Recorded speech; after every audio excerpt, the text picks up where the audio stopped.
அஸ்ஸலாமு அலைக்கும். பிள்ளைங்களே என் கூடவே எந்திரிச்சிட்டாங்க, படிச்சுட்டு இருந்தாங்க. சின்னதுக்கு இருக்கிற திமிரு இருக்குது பாருங்களா, பயமே கொஞ்சம் கூட இல்லை. பெரியவனை கடைசி நேரம் வரைக்கும் அந்த புக்கை போட்டு பெரட்டிக்கிட்டே இருப்பான்.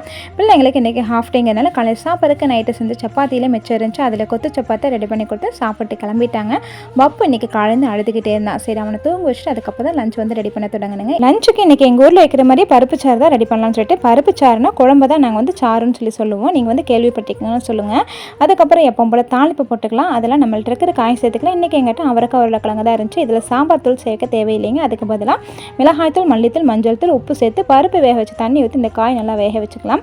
ஒரு சைடில் கீரை வந்து ரெடி பண்ணிட்டு இருந்தேன் பொரியலுக்கு. அதுக்கப்புறம் நம்ம காய் வந்து நல்லா வெந்துருச்சு. அதில் கொஞ்சமாக புளி கரைச்சி வச்சுருந்தேன், அதை ஊற்றிட்டு ஒரு முடி தேங்காய் அரைச்சது, அப்புறம் 100 கிராம் பருப்பில் 3 தக்காளி, கொஞ்சம் மஞ்சள் தூள், உப்பு, 6 பல் பூண்டு சேர்த்து வேக வச்ச பருப்பை ஊற்றி கூடவே கொஞ்சம் தண்ணி ஊற்றிக்கலாங்க. அது நல்லா கொதிச்சு வந்து மல்லித்தூள் தூவி வைக்கணும். என்னடா 100 கிராம் பருப்பு போதுமா நினைக்காதீங்க, ஏன்னா அதில் தேங்காய் ஊற்றினாலும் பருப்பு ரொம்ப கம்மியாக போதும். ஆனால் டேஸ்ட் சூப்பராக நீங்களும் ட்ரை பண்ணி பாருங்கள்.